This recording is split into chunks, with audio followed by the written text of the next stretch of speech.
మొన్న 7 నెలల లోపల 64 సీట్లు గెలిచినటువంటి కాంగ్రెస్ పార్టీ 7 నెలల లోపల మీరు నిజంగా మంచి చేసి ఉంటే ఈరోజు 17 సీట్లలో కనీసం సగం సీట్లు కూడా ఎంపీలు గెలిపించలేని దుస్థితికి ఎందుకు వస్తుంది?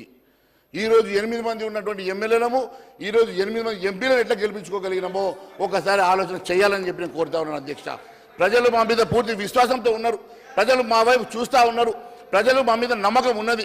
ప్రజలకు విశ్వాసం ఎట్టి పరిస్థితుల్లో కూడా భారతీయ జనతా పార్టీ ఈరోజు ఈ కాంగ్రెస్ పార్టీకి ఆల్టర్నేటివ్ పార్టీగా ప్రజలు గుర్తించారు కాబట్టి ఈరోజు మా వైపు ప్రజలు చూస్తూ ఉన్నారు అధ్యక్ష. ఈరోజు మేము ఏది చేసినా ప్రజల సంక్షేమం కోసం ఆలోచన చేసినాం. ఏది చేసినా తెలంగాణ రాష్ట్రం కోసం, తెలంగాణ అభివృద్ధి కోసం కేంద్రం ఎప్పుడు పాటుపడ్డది.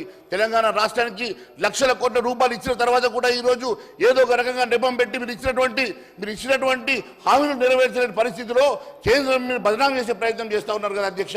నేను ఒకటే అడుగుతా ఉన్నాను అధ్యక్ష, కేవలం మూసీకి మేము 10,000 కోట్ల అడుగు ఇవ్వలేదంటే మీరు మూసీ ప్రాజెక్ట్ ఈరోజు టేకప్ చేసింది వాళ్ళు కాళేశ్వరం చేశారు కాబట్టి మేము మూసీ చేస్తాం. వాళ్ళు 1,00,000 కోట్ల రూపాయలు పెట్టి కాళేశ్వరం కట్టారు.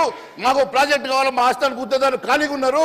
మా ఆస్థాన గుత్తేదారులకు వర్కులు ఇచ్చేసి దాన్ని 1,00,000 కోట్ల ప్రాజెక్టుగా చేసి రేపు వాళ్ళ దగ్గరికి వెళ్ళి ఏటీఎంగా వాడుకుంటామని చెప్పి ఆలోచన చేస్తూ ఉన్నారు. ఇది ఒక దుర్మార్గమైనటువంటి ఆలోచన. ఇది దుర్మార్గమైనటువంటి ఆలోచనతో ముందుకెళ్తా ఉన్నారు. దానికట కేంద్రం సపోర్ట్ చేయాలట అధ్యక్ష. దానికోసం కేంద్రం ఈరోజు నిధులు ఇవ్వాలంట అధ్యక్ష. కనీసం డిపిఆర్ సబ్మిట్ చేయలేదు.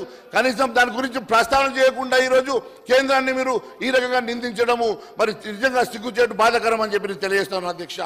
ఎందుకంటే అధ్యక్ష ఒక్కసారి మీరు ఆలోచన చేయండి అధ్యక్ష. మేము ఎప్పుడైనా సమయం పాటించడం అధ్యక్ష, ఎప్పుడైనా వాస్తవాలు మాట్లాడడం అధ్యక్ష. కానీ ఇన్ని అబద్ధాలతోటి ఈ రకంగా విషం చిల్లే ప్రయత్నం చేసి, ఎందుకంటే భారతీయ జనతా పార్టీ రేపు ఆల్టర్నేటివ్ పార్టీగా ఎదుగుతున్నది. భారతీయ జనతా పార్టీ ఈరోజు మేజర్ అపోజిషన్గా పనిచేస్తూ ఉన్నది. 8 మంది మాకు సమాంతరమైన ఎంపీలు గెలిచినారు కాబట్టి ఈ 8 మంది ఎంపీలతోటి రేపు ప్రమాదంగా మారిందని చెప్పేసి ఏదో ఒక రకంగా భారతీయ జనతా పార్టీ బదనాం చేయాలనే ఒక ఉద్దేశంతో ఈరోజు మా మీద విషం చిల్లే ప్రయత్నం చేస్తూ ఉన్నారు అధ్యక్ష. ఎన్ని రకాలుగా విషం చిల్లినా, ఎన్ని రకాలుగా మా మీద అబండాలు వేసే ప్రయత్నం చేసినా ప్రజలు మా వైపు ఉన్నారు. ప్రజలు మా వైపు చూస్తూ ఉన్నారు. ఖచ్చితంగా భారతీయ జనతా పార్టీ వాళ్ళ న్యాయం జరుగుతుంది. ఈ ధర్మాన్ని, దేశాన్ని రక్షించగలిగిన ఏకైక పార్టీ భారతీయ జనతా పార్టీ కాబట్టి మా వైపు ప్రజలు ఉన్నారు అధ్యక్ష. ఈరోజు ప్రజలు ఏవైనా సరే మేము 8 సీట్లు గెలిచినాం కదా, మీ సొంత నియోజకవర్గంలో గెలిపించుకున్నామన్నా మర్చిపోతూ అరే సవితి తల్లి ప్రేమట బ్రహ్మాండంగా ప్రజెంటేషన్ చేస్తారు సార్ మా మంత్రి గారు. సవితి తల్లి ప్రేమ తెలంగాణ ప్రాంతంలో ఆదిలాబాద్ లాంటి మారుమూల జిల్లాల్లో మీరు సవితి ప్రేమ చూపిస్తున్నారు. మీరు కొడంగల్కి 4,000 కోట్ల రూపాయలు చూడండి. ఇక్కడ రైతు బంధుకు పైసలు లేవట, కొడంగల్కు మాత్రం 5,000 కోట్లట. రైతు బంధు ముందు ఇవ్వండి.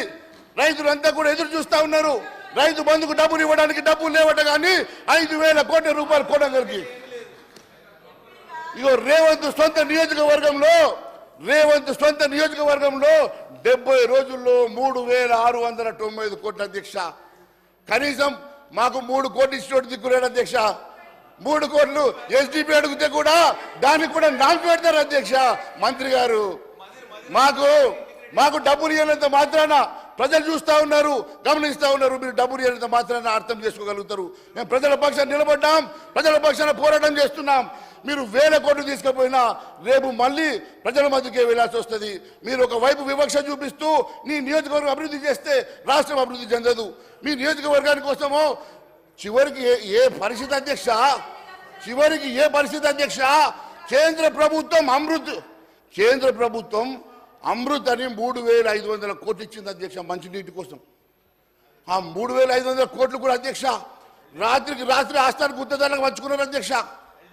పాపం మన్నకి ఇవ్వనట్టున్నారు. దాంట్లో రాత్రికి రాత్రి ఆస్థాన గుత్తేదారులు పంచుకున్నారు అధ్యక్ష. అది దానికి టెండర్ లేదు, పబ్లిక్ డొమైన్లో ఏమీ లేవు అధ్యక్ష. పబ్లిక్ డొమైన్లో టెండర్ కాపీస్ లేవు అధ్యక్ష. ఇన్ని రకాలుగా మోసం చేసి 3,500 కోట్లు కేంద్ర ప్రభుత్వం ఇచ్చి చివరకు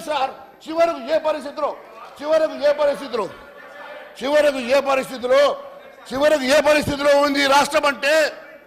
మినిస్టర్ గారు, గౌరవ బీజేపీ పక్ష నాయకులు మహేశ్వర్ రెడ్డి గారు చాలా అద్భుతంగా అసలు సబ్జెక్టుని డైవర్ట్ చేస్తూ